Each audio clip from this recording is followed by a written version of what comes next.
खुलुमबाय नोंथांमोनखौ बयखौ बरायबाय। दिनै 4 मार्च 2023 बाराय जाबाय सुनिबार। फैदो दिननि खौरांफोरखौ बेखेवनोसै।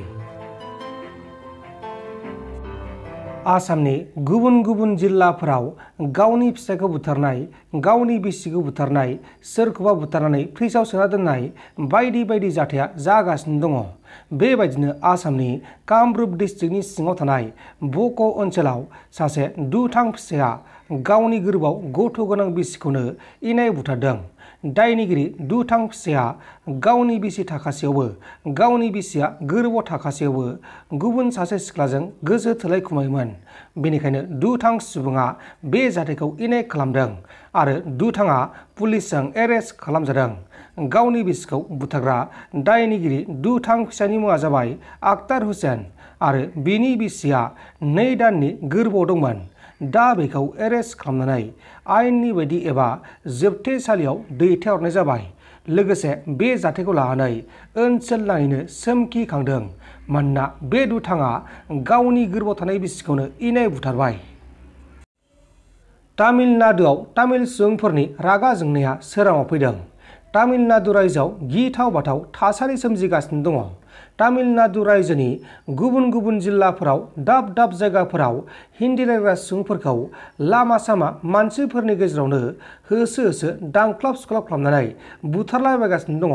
एखमब्ला लामा गेजेराव दांख्लाबदों, एखमब्ला रेलगारिनि सिङाव बुलाबायदों।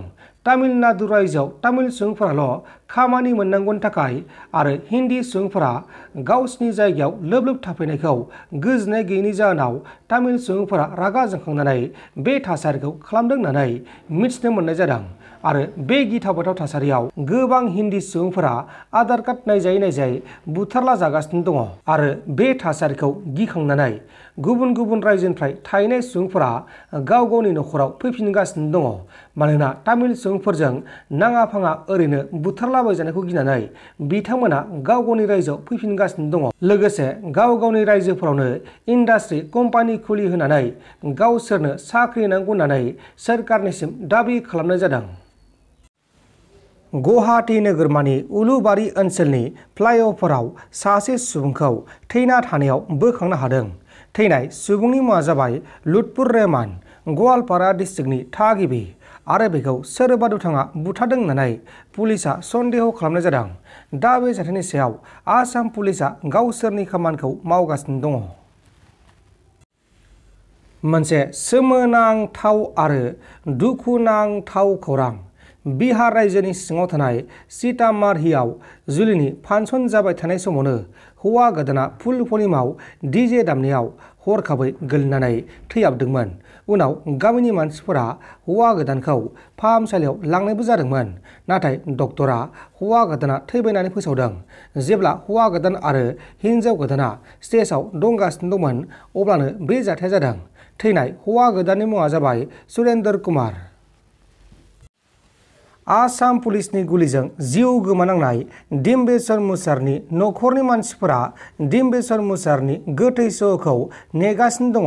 नाथाय दासिमबो गोथै सह'आ न' फारसे सफैयाखै। 72 घन्टा बारलांबाय, नाथाय डिम्बेश्वर मुसाहारिनि DNA टेस्टआ जायाखै। दा बेखौ लानानै रायजोफोरा मा बुंखो आरो बनसु आफादनिफ्राय मा बुंखो बेखौ खोनासंदो। बुंनो हागौ जे आसाम सोरखार आरो जोंनि दा BTR सोरखारा जोंनि इन जेनेरेल पाब्लिकनि थाखाय जेबो जे बिसोर खामानि मावा आरो बिसोरनि थाखायथ' बिसोर नंखाथारा।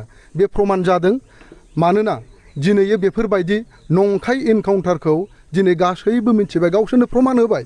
बे जे नंखाय इनकाउन्टाराव थैदों, दिनै बिसोर सिनायामोन नामा सोर मानसिखौ गावनांगौमोन सोरखौ गावनाङामोन? गावबाय बिसोरो दिनै सोरनावबा नांबाय। बेखौथ' बिसोरो डेड बडि बोखांनायाव सिनायनांगौमोन जे बे केनाराम नङा, बे डिम्बेश्वर मुसाहारिसोमोन। अब्ला दिनै आसाम प्रसासना, आसाम पुलिसा दिनै मा मावनो थांगासिनो दङ? अब्लाथ' बिसोरो मा दिनै जोंखौ साफा साफा बेफोरबायदिनो दाय साजायना सिथारबाय थागोन, फुथारबाय थागोन। बेयाव जोंनि आसाम सोरखाराबो बुंखायो बे गावथारजाखानांगौ, बेनिखायनो गावथारजादों होनना बुङो। अब्ला बिथांमोनानो दिनै बिथांमोनानो मेजिस्ट्रेट जायो, बिथांमोनानो पुलिस जायो, बिथांमोना गावथारनोबो हाखायो। वान मेन आर्मिनि बायदि बिसोर दिनै रुल खालामदों। बेफोरबायदियाव जों दिनै गासै बर' हारिनि जानानै जोङो बेखौनो लुबैदों जे जोंनो थाबैनो डेड बडिखौ होफैनांगौ आरो डेड बडिया न'आव सफैनांगोन। नोंथांमोन दासिमनि माखासे खौरांफोरा बेखिनिल'मोन। बेखिनिसिम नायनायनि थाखाय नोंथांमोननिसिम रोजा रोजा साबायखर। गोजोन्थों एसेनोसै। जै बर' हारिनि।